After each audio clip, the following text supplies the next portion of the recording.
দাজ্জালের জন্মের সময় কি ঘটনা ঘটেছিল, দাজ্জালের বাবা এবং মায়ের আসল পরিচয় কি ছিল, এবং তারা কি মানুষ ছিল নাকি অন্য কিছু। শিশু অবস্থায় দাজ্জালের এমন কিছু ব্যবহার ছিল যা জানলে আপনি চমকে উঠবেন। নবী সাল্লাল্লাহু আলাইহি ওয়াসাল্লাম একদিন মসজিদের মিম্বরে উঠে বললেন, মুক্তির দিন আর মুক্তির দিন কি? এই কথা তিনি 3 বার বলেছিলেন। এটি বলার কারণ কি ছিল? প্রিয় বন্ধুরা, ভিডিওর শেষ পর্যন্ত আমাদের সাথে জুড়ে থাকুন এবং আপনার মূল্যবান মতামত আমাদের কমেন্ট বক্সে লিখুন। দাজ্জালের আবির্ভাব কিয়ামতের অন্যতম বড় নিদর্শনগুলোর মধ্যে একটি। তাই আল্লাহর সব নবী রাসূলই তাদের জাতি ও অনুসারীদের দাজ্জালের ফিতনা সম্পর্কে সতর্ক করেছেন। প্রিয় নবী সাল্লাল্লাহু আলাইহি ওয়াসাল্লাম বলেছেন, আল্লাহ এমন কোনো নবীকে প্রেরণ করেননি যিনি তার উম্মতকে একচোখা মিথ্যাবাদী দাজ্জাল সম্পর্কে সতর্ক করেননি। জেনে রেখো, সে একচোখা আর তোমাদের প্রতিপালক একচোখা নন। তার 2 চোখের মাঝে কাফির লেখা থাকবে, যা প্রত্যেক ইমানদার ব্যক্তি পড়তে পারবে। তিনি আরও বলেছেন যে দাজ্জাল পৃথিবীতে 40 দিন অবস্থান করবে এবং মানুষকে আল্লাহর প্রতি বিশ্বাস থেকে দূরে সরানোর চেষ্টা করবে। এই সম্পর্কে নবীজি সাল্লাল্লাহু আলাইহি ওয়াসাল্লাম বলেন, এর মধ্যে প্রথম দিন হবে একটি বছরের মতো, দ্বিতীয় দিন হবে একটি মাসের মতো, আর তৃতীয় দিন হবে সপ্তাহের মতো, এবং তার বাকি দিনগুলি স্বাভাবিক দিনের মতো হবে। মসিহ দাজ্জাল সম্পর্কে বলা হয়েছে যে তার পিতা ও মাতা 30 বছর ধরে সন্তানহীন ছিলেন। এরপর তাদের একটি একচোখা পুত্র সন্তান জন্ম নেয়, যে ছিল সবচেয়ে ক্ষতিকর এবং সবচেয়ে কম উপকারী। তার চোখ দুটি ঘুমিয়ে পড়ত, কিন্তু তার হৃদয় জাগ্রত থাকত। তার পিতা ছিলেন দীর্ঘকায় মাংসল গড়নের এবং তার নাক ছিল পাখির ঠোঁটের মতো বাঁকানো। তার মা ছিলেন বেশ মোটা এবং লম্বা হাত বিশিষ্ট। অর্থাৎ দাজ্জালের পিতা ছিলেন দীর্ঘকায়, কিন্তু শরীরে তেমন মাংস ছিল না। আর তার মা ছিলেন বেশ ভারী, লম্বা হাত ও বড় বক্ষ বিশিষ্ট। এই সন্তান একচোখা অবস্থায় জন্ম নেয় এবং দিনরাত ঘুমিয়ে থাকত। সে খুব সামান্যই দুধ পান করত, যার ফলে তার মায়ের শরীরে অতিরিক্ত দুধ জমে গিয়ে বিষক্রিয়ায় তার মৃত্যু হয়। এরপর তার পিতা ছাগল ও গরুর দুধ খাইয়ে তাকে বড় করতে থাকে। দাজ্জাল সবসময় ঘুমিয়ে থাকত, এমনকি তার পিতা অনেক সময় ধরে ভাবতেন যে সে হয়তো মারা গেছে। নিশ্চিত হতে তিনি তার বুকের কাছে কান লাগিয়ে হৃদস্পন্দন পরীক্ষা করতেন। নবী সাল্লাল্লাহু আলাইহি ওয়াসাল্লাম এ সম্পর্কে বলেছেন, তার চোখ ঘুমিয়ে পড়বে কিন্তু তার হৃদয় কখনো ঘুমাবে না। সে ছিল এক প্রকার পক্ষাঘাতগ্রস্ত, যে নিজের জায়গা ছেড়ে নড়াচড়া করতে পারত না। নবী সাল্লাল্লাহু আলাইহি ওয়াসাল্লাম দাজ্জালের চেহারা সম্পর্কে বিস্তারিত বর্ণনা দিয়েছেন। আব্দুল্লাহ ইবনে উমর রাদিয়াল্লাহু তাআলা আনহু থেকে বর্ণিত, একদিন রাসূলুল্লাহ সাল্লাল্লাহু আলাইহি ওয়াসাল্লাম সাহাবাদের মাঝে দাজ্জালের বিষয়ে আলোচনা করে বলেন, মসিহ দাজ্জাল তার ডান চোখে একচোখা হবে, তার চোখ হবে ফোলানো আঙ্গুরের মতো উঁচু। দাজ্জাল মিথ্যাভাবে দাবি করবে যে সেই আল্লাহ। তার দেখানো নানা চমকপ্রদ ঘটনা ও মিথ্যা অলৌকিক কাণ্ড দেখে অনেকে বিভ্রান্ত হয়ে তাকে বিশ্বাস করবে। দাজ্জাল মানুষের ঈমান পরীক্ষা করতে বিভিন্ন ধরনের ফিতনা ও প্রতারণার আশ্রয় নেবে। তার সঙ্গে থাকবে জান্নাত ও জাহান্নামের মতো কিছু। তবে যে জিনিসকে সে জান্নাত বলবে সেটি আসলে জাহান্নাম।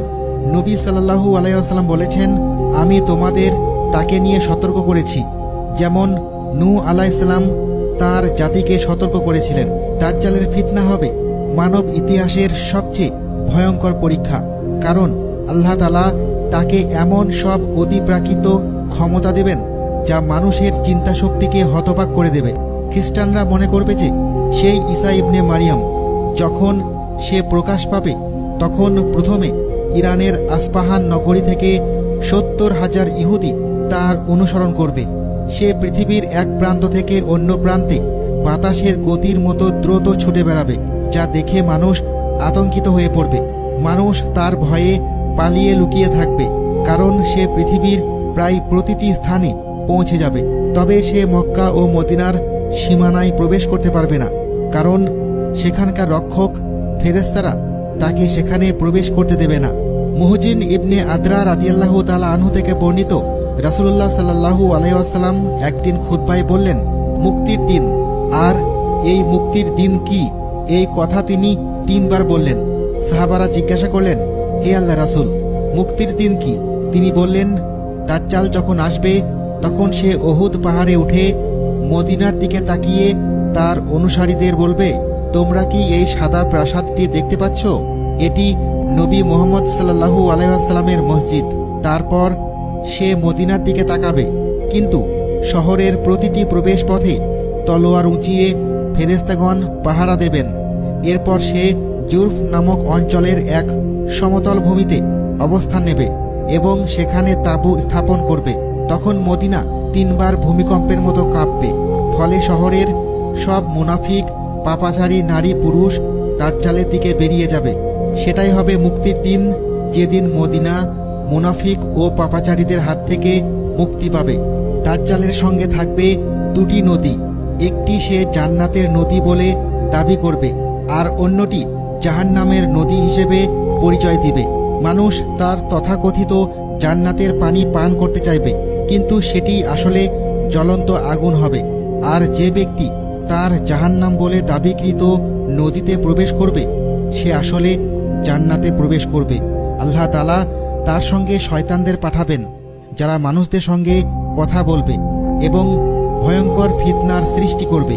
দাজ্জাল আকাশকে আদেশ দেবে, ফলে মানুষের চোখের সামনে বৃষ্টি হবে এবং জমিনে ফসল গজাবে।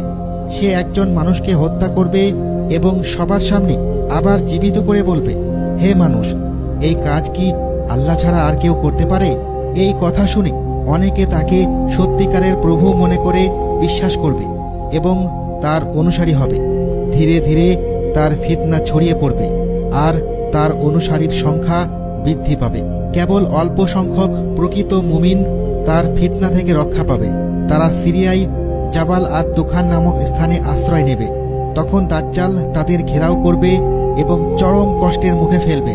ফলে তারা ভয়াবহ দুর্ভোগের সম্মুখীন হবে। দাজ্জালের প্রধান অনুসারীরা হবে ইহুদি এবং তুর্কি জাতির মধ্যে বেশ কিছু লোক। এছাড়া মরু অঞ্চলের কিছু বেদুইন এবং নারীরাও তার অনুসারীদের মধ্যে বেশি থাকবে।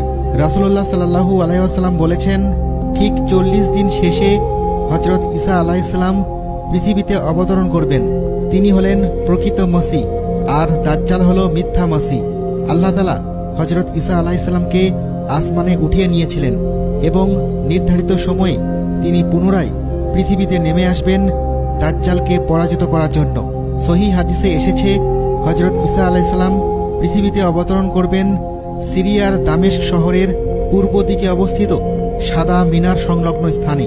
এরপর তিনি ফিলিস্তিনের লুদ নামক স্থানে দাজ্জালকে ধরে ফেলবেন এবং সেখানে তাকে হত্যা করবেন। এভাবেই দাজ্জালের চূড়ান্ত পরিণতি ঘটে যাবে এবং তার সৃষ্টি করা ফিতনার অবসান হবে।